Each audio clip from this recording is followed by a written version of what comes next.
E aí, meus lindos, tudo beleza? Hoje a gente vai começar a falar sobre bioquímica celular. E quando a gente começa a falar sobre bioquímica celular, a gente começa a falar por uma coisa bem simples. Professor, mas isso é tão simples, é simples demais.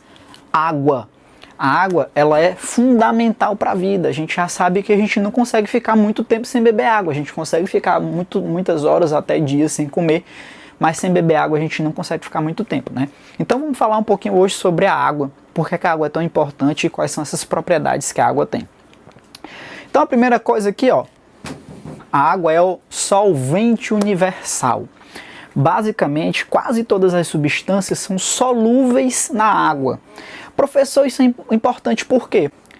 Porque isso ajuda no processo de alimentação e de uma série de outras coisas. Mas basicamente falando, reações químicas. Para algumas reações acontecer, é preciso a água. E a maioria das reações químicas que acontecem no nosso organismo acontecem na presença da água.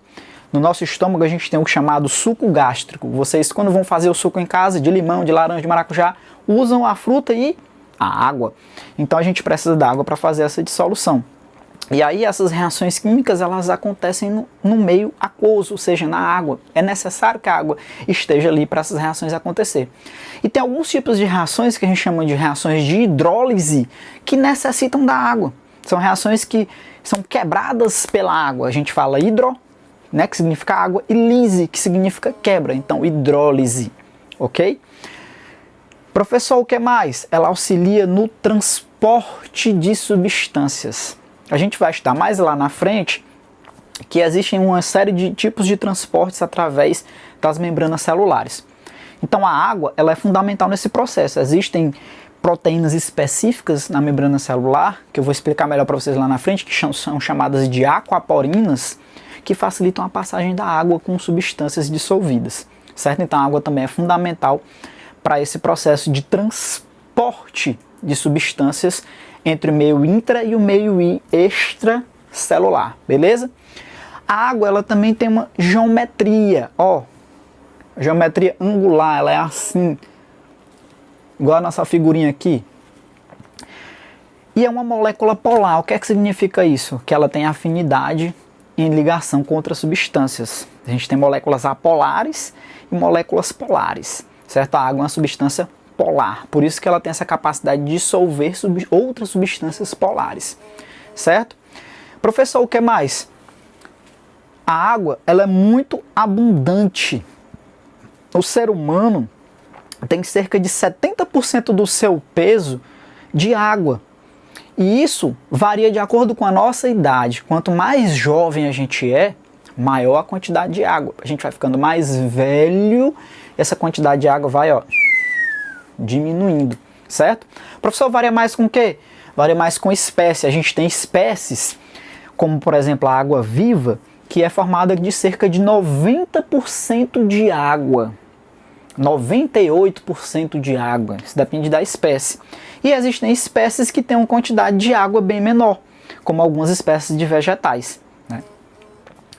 Como eu já falei, ela varia também com a idade, né? Quanto mais velho, menor a quantidade de água, e varia também com o metabolismo. E a gente já falou na aula passada, o metabolismo, ele é importantíssimo. Para quê? Né? A gente já sabe lá da aula de introdução que ele é a junção de catabolismo com anabolismos, reações de síntese e reações de quebra, certo? Então o metabolismo, ele tem uma reação direta com a água. A água tem uma relação direta com o metabolismo. O metabolismo funciona melhor com a presença de água.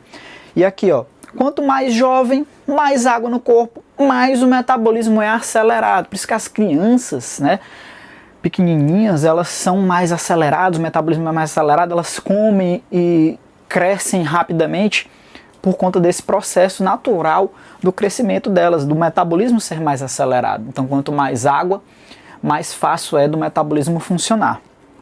E como eu já falei lá em cima, essa taxa ela pode ser variável com o tipo também de célula. Uma célula óssea, logicamente, vai ter menos água que uma célula do sistema nervoso. Por quê, professor? O sistema nervoso é muito ativo, né? Todo o sistema nervoso, ele comanda todo o nosso organismo, tudo, as reações químicas, as sensações, tudo é comandado pelo sistema nervoso. Então existem milhares de reações químicas. Quanto mais reações químicas, mais o metabolismo daquele tecido é ativo.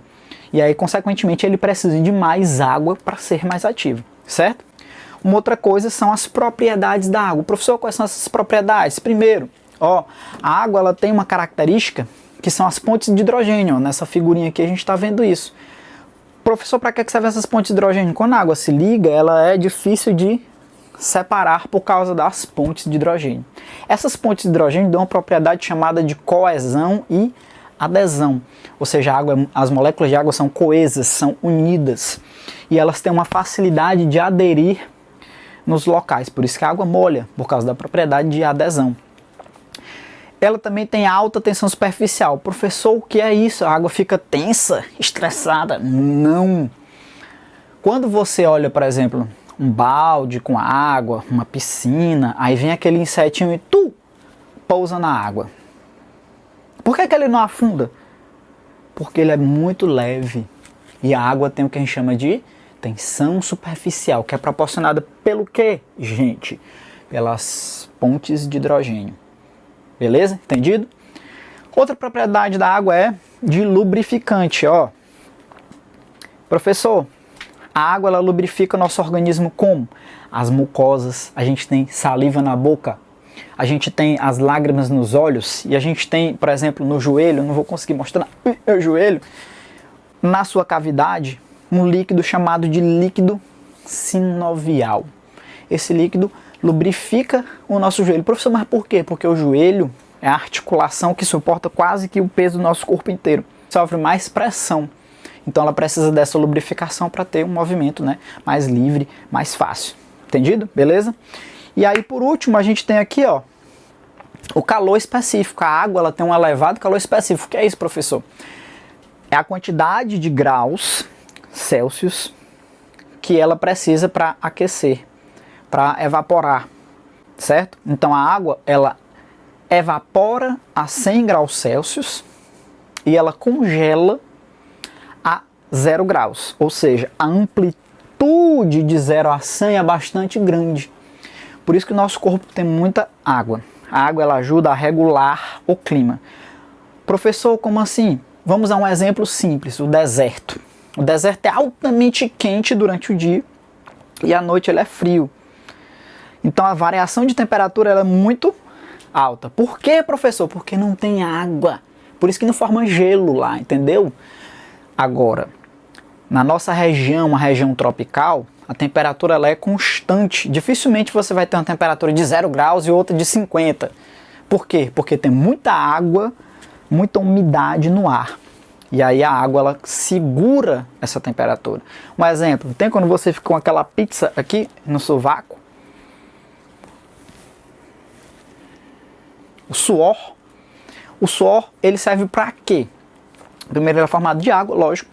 Segundo, ele serve para que o nosso corpo não aqueça, não superaqueça. O carro não tem água lá no carburador, lá no seu sistema para resfriar. Do mesmo jeito a gente tem o suor.